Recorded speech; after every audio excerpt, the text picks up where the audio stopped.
Hi hello friends, இன்றைக்கி பார்த்தீங்கன்னா MSS parcel சர்வீஸில் ஆர்டர் பண்ணவங்களுக்கு பிளான்ட்டு டிஸ்பேச் பண்ணுறோம். கிட்டத்தட்ட பார்த்தீங்கன்னா ஒரு 100 பார்சல்ஸ் எடுத்து வச்சுட்ருக்கோம். உங்களுக்கு பார்த்தீங்கன்னா ஒவ்வொருத்தருக்கும் இண்டிவிஜுவலாக வாட்ஸ்அப்பில் பேக் பண்ணி முடிச்சுட்டு பேக்கிங் ஃபோட்டோ சென்ட் பண்ணுவோம். ஆர்டர் வைஸ் டிஸ்பேச் பண்ணிகிட்ருக்கோம். யார் ஃபஸ்ட்டு புக் பண்ணிங்களோ அவங்களிருந்து தீபாவளிக்கு முன்னாடி இருந்து டிஸ்பேச் பண்ணாமல் இருந்துச்சு இல்லைங்களா? ஸோ அவங்களோட பார்சல்ஸ் தான் இப்போ பேக்கிங் ஒர்க்கில் இருக்கும். 1 டே ப்ரொஃபஷனல், 1 டே எம்எஸ்எஸ் இப்படி தான் போட்டுட்ருக்கோம். ஸோ எம்எஸ்எஸ் அப்படிங்கிறது தமிழ்நாடு, ஆந்திரா, கர்நாடகா, கேரளா, தெலுங்கானா, ஹைதராபாத் இந்த ஏரியாலாம் அவைலபிள் இருக்குது. உங்களுக்கு எம்எஸ்எஸில் ஓப்பன் பாக்ஸாக வேணும், எனக்கு நீங்கள் நர்சரியில் எப்படி பாட்டில் வச்சுருக்கீங்களோ, எப்படி கவரில் வச்சுருக்கீங்களோ, வீடியோவில் காமிக்கிற மாதிரியே வேணும், மண்ணெல்லாம் கம்மி பண்ணக்கூடாது அப்படின்னா நீங்கள் மேட்டூர் டிரான்ஸ்போர்ட் சூஸ் பண்ணிக்கோங்க. உங்களுக்கு நியரில் இருக்கிற எம்எஸ்எஸ் ஆஃபீஸில் நீங்கள் போய் கலெக்ட் பண்ணிக்கிற மாதிரி இருக்கும்.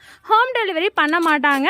ஒரு பாக்ஸ்க்கு 160 ரூபா கொரியர் சார்ஜ் வரும். நீங்கள் தான் பே பண்ணி வாங்கிக்கணும். நம்மக்கிட்ட பிளான்ட் ஆர்டர் பண்ணும்போது பிளான்ட்டுக்கான சார்ஜும் பேக்கிங் சார்ஜும் பே பண்ணுற மாதிரி இருக்கும். ஸோ புதுசாக பார்க்குறீங்க அப்படின்னா மறக்காமல் நம்ம சேனலை ஃபாலோ பண்ணிக்கோங்க, சப்ஸ்கிரைப் பண்ணிக்கோங்க. நிறைய நியூ அப்டேட்ஸ் வந்துக்கிட்டே இருக்கும். Exotic fruit collections, medicinal plant, செவ்வந்தி கலெக்ஷன்ஸ், ரோஸ் கலெக்ஷன்ஸ், இப்படி எந்த வெரைட்டி வேணும்னாலும் நம்மக்கிட்ட அவைலபிள் இருக்குது.